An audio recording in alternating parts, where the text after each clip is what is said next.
I'm sorry. It's as soon as I click go live and then I start yawning and oh my goodness. Sorry guys. Good morning. Happy Thursday to you guys. Well, wonderful afternoon. Sorry for that long yawn. I'm just so exhausted with working around the clock. Welcome to this video. We're going to be talking about a very exciting topic, an update on the undocumented immigrants. What is next for them. So join us in this live video. If you're watching us from YouTube, it's a new channel, of course. So please don't forget to like, subscribe, comment, and share our videos. On Facebook, please don't forget to also like and follow our Facebook page. Okay, so yes, we're talking about what is the solution now for the 8 million, purported 8 million undocumented people who are here in the US. Remember that the Democrats were trying to help them to adjust their status through the budget reconciliation process. Unfortunately, the Senate parliamentarian Elizabeth McDonough said, no way, it doesn't have enough budgetary impact, adjusting their status. So what's the next move? So we're going to be talking about something known as getting a green card through registry. And then we'll look at how, what the option is. Let's just really dissect that option and how viable it is, and if the undocumented people can actually look up to something. Okay, so let me share my screen with you, and then we'll go over this document that I found, and then we'll talk about state by state, the breakdown of the number of undocumented people in these states, the numbers we are looking at. Welcome, guys. Drop me your comments, drop me some nice emojis, how you're feeling.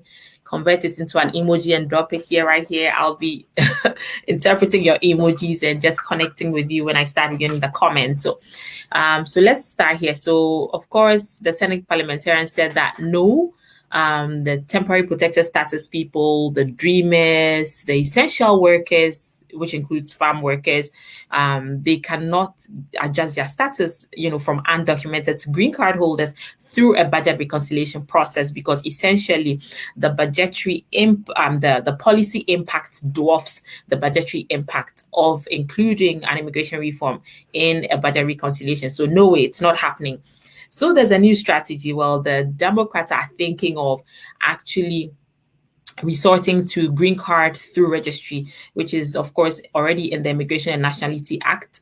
And the point is that currently you'll find that people who have been here in the US before January 1st, 1972, they can register for a green card. And that's some eligibility criteria that we'll be going through. And then we can take a look at the current proposal. Okay, so let me share my screen again. Let's do the green card. Actually, no, let me scroll down. Let's talk about this some more, and then we can focus on this. Okay, right here. Oh, I see some people already typing in French. Oh la la. So I'll read that soon. So, okay. So the registry is among the oldest legislation provisions in U.S. immigration law. And it actually started in 1929. So Congress passed the Registry Act, and it allows people who are non-citizens and who have been here for a very long time. Of course, these people are, sort of grandfathered into the US. And so if you've been here from a certain point in time, then you'll be given a green card holder, of course, assuming that all other things check off. So you should not be inadmissible to the United States, based on health grounds, based on criminal grounds, or based on any other grounds like misrepresentation or some other grounds. We'll go through that as well. So of course, again, there's a condition of good moral character. So that presupposes that you need to watch whatever you're doing. You don't want to be caught for arrest or any type of violence or domestic issues. So just be mindful of all of that. So the original date for the green card registry was June 3rd, 1921. So that's how far back it dated. And so people who had come to the US as at that time could get green cards. But then since then, Congress they keep increasing the date. And so the last one, the most recent update to the provision happened in 1986. So in 1986, they actually advanced the date of the green card registry to say that, okay, so that was in 1986, and they said that all the people that had arrived 1st January 1972, that was about 14 years ago, could actually get a green card through the registry process. Okay, so that's it. So this registry green card derives its power from the statute, the INA 8 US Code 1259. That's the section that gives eligibility to people who have been in the country from 1972. Yes, I have the text of that law, but I don't think we need to worry about reading it. But pretty much, I will sum it up so that we don't have to go through all that. So let me scroll down and then let's move on to the next section. Okay. So the solution is pretty simple. When it comes to its implementation, that's when we'll see how simple it is, because essentially what they're trying to do again is give the proposal to the include this update of the registry dates in the budget reconciliation. So again, the Senate's parliamentarian has to rule on it. She has to rule on it, and so we'll see what she's going to say or determine. But just pretty much swapping the date. So instead of people who came on before 1st January 1972 getting green cards, what they want to propose is that people who came to the US by 1st January 2011,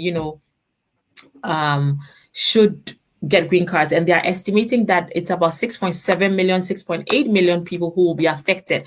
Others are proposing that why not just swap the date to 1st January 2021 so that all persons who have been here before 1st January 2021 will get green cards, who have been undocumented since that time. But remember, there's a strong force of Republicans who are very against granting any sort of amnesty to undocumented. So I don't know how easy this will be. Okay, so let's see the numbers we are talking about, the numbers we have to deal with. So this is the state level estimate of eligibility for a 2010 immigration registry update. So essentially these are, so in each state, so for example in Alabama, there are 35,900 undocumented people who have been undocumented since 2010, okay, who actually have entered the US before the time. So they should have entered the US before 2010, essentially, and they're going to get green cards if this is passed. Of course, if this proposal happens and it works, and Senate agrees to it, that means that the upper chamber is going to say, okay, yeah, let's do it. And you know how difficult they can be. These politicians can be very difficult because, of course, they are on opposing sides. So it's quite difficult to come to a consensus. So when it comes to Alaska, there are 3,300 people. Okay, if they decide to go with the 2010 immigration registry update, if they decide to say, okay, all persons who have been in the US since 2010, so some are saying, okay, it should be from 1st January 2011. The exact date, of course, is not known. We'll see what the specific proposal will be. Okay, but some are saying that it should be January 1st, 2010. Some are saying January 1st, 2011. Some are proposing January 1st, 2021. But these figures are for people who have been in the US since 2010. So in Arizona, we have as many as 186,500 people. Let's go to some of the big numbers. We have California, which is 1.5 million people who have been in the US since 2010, of course, who are undocumented. And then let's see, we have Colorado, which is 108,000 people. That's quite a lot. Okay, let me scroll down. We'll just look at a few more numbers, and then we'll move on to discussing some more details about what the green card registry process entails. Okay, so let's see. Texas.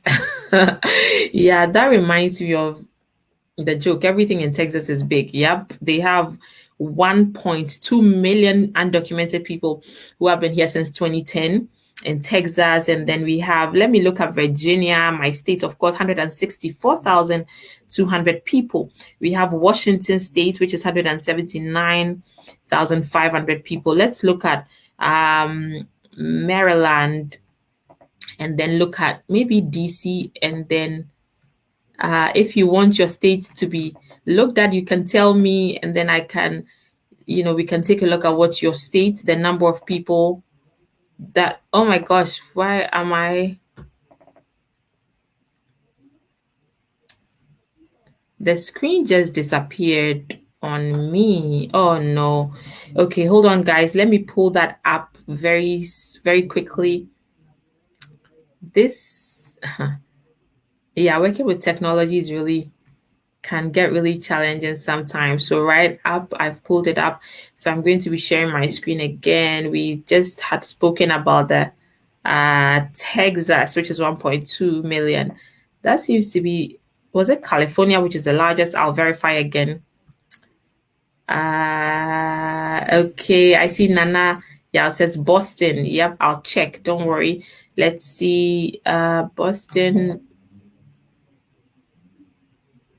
It should be Massachusetts, right? I think it's Massachusetts. Let me see. Oh, 78,000. Massachusetts is 78,200 people. Let me open this up. Yeah, Massachusetts is 78,200. And let's look at Maryland. My neighboring state, Maryland, is 130,000 people who have been here since 2010 and who could benefit from the Green Card Registry program if it is implemented. Let me look at Pennsylvania, 92,300. New Jersey, oh my goodness, 255,200 people. New York is, of course, 409,400 people. And then let's see which other huge numbers that we have. It's interesting, but Montana doesn't have any number. They probably don't have the numbers available there. Okay, so those are the numbers we are looking at. Let me look at the states with the biggest number of undocumented people. If this goes through, well, we have Texas 1.2 million. Let me scroll up. I think there was California.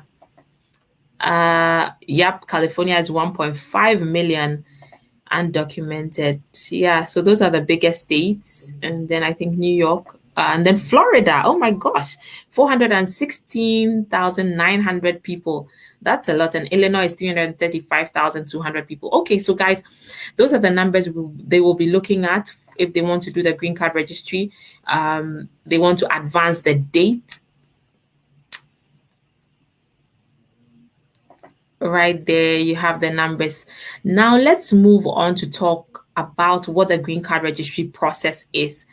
And then, well, let me read some comments and then we'll come back to discuss what the green card registry process is and how people can probably get green cards through the registry process.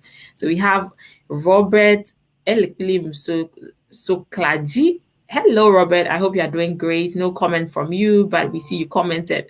Ajalo says, bonsoir, madame. Bonsoir, madame Lo. How are you doing? Ajo, I hope everything is well. Olamide Adebayo says, well done, beautiful attorney. You are the sweetest. We appreciate you watching. Nana Yao. Oh, Nana Yao Che Ajuman says, Georgia. Oh, I'm sorry. And then Boston. And then he says, yeah, okay. So I skipped the Atlanta, Georgia. I didn't see that. So sorry about that. Now let me pull this up. We're going to be looking at what the green card registry process is in case they decide to go through that route. Let's keep our fingers crossed, of course. We're going through the U.S.A.'s website to get it exactly from the law. I think yesterday we looked at it a little bit, but we can still talk about a few things here. Okay, so right here. So of course you should have, let me change this banner. Okay. As I said, you should have been in the US from a certain date. You have been present in the US since 1972, January 1st, 1972. So hopefully they shifted to January 1st, maybe 2010, maybe 2011. You should have been here in the US since that time. And you should have resided in the US continuously since you entered. There's always a definition for what continuous residency means. Brief casual vacations do not interrupt or break your continuity. So continuously means that you should not leave the US for more than 6 months at a time. Normally, if you leave the US for more than 6 months at a time, but less than 1 year, there is a rebuttable presumption that you did intend to abandon the US as your permanent home. If you leave for more than 1 year, it's an irrebuttable presumption. There's a break in continuity. Well, normally for the purposes of citizenship, we don't know how they're going to define this continuous presence, but it's not advisable that you should leave the US for more than 1 year. Okay, especially if you are seeking to get a green card, you should show that the US is your primary home of residence. And then, of course, you're a person of good moral character. You are not ineligible for naturalization. You are not removable. And normally to file the green card through registry, you need to file the I-485, which is, the application to adjust your status. So it's application to register permanent residence or adjust status. So there is some supporting documents, but I will, maybe we should go through that. And then we will talk about the things you can use to prove continuous residence, which will be required for the purposes of the registry program. Yeah, let's talk about this. You will need copies of your, two passport size pictures. Then you need a copy of a government issued photo ID. Well, sometimes for undocumented people, it's just strange why they ask for this, because sometimes they don't even have copies of issued ID. But some states do offer driver's licenses to undocumented, and yeah, some are able to get some sort of state ID with a photo. So copy of your birth certificate as well. They want to know the country of your birth and whatever other information, your date of birth and other things. And copy of your passport page with non-immigrant visa. Of course, if you have that, then the copy of your passport page with the admission, how you came in. And then your form I-94, that's your arrival, record of arrival or departure, which has been digitized through the DHS website now, a CBP DHS website, and then evidence that you entered the US prior to 1972, January 1st. So with the new date, you need to show evidence that you entered before that time, and then evidence to establish continuous residence since entry.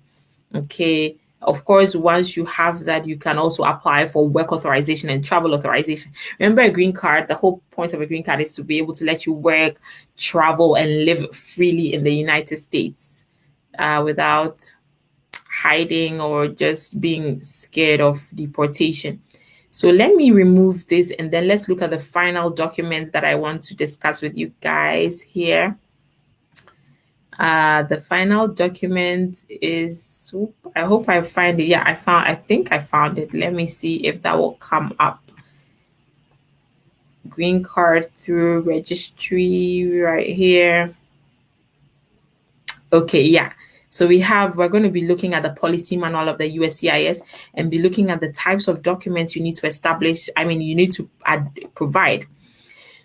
Okay, so you can establish documents you can submit documents to establish that you have been here in the US and have continuous residence. So these are some of the examples of things that you will be required to submit. Of course, if this alternative goes through and they give a date, like, okay, you should have been here from 1st January, let's say 2021, hopefully. You need your passport page with the non-immigrant visa, admission or parole stamp, then your I-94 record of departure, arrival, then income tax records.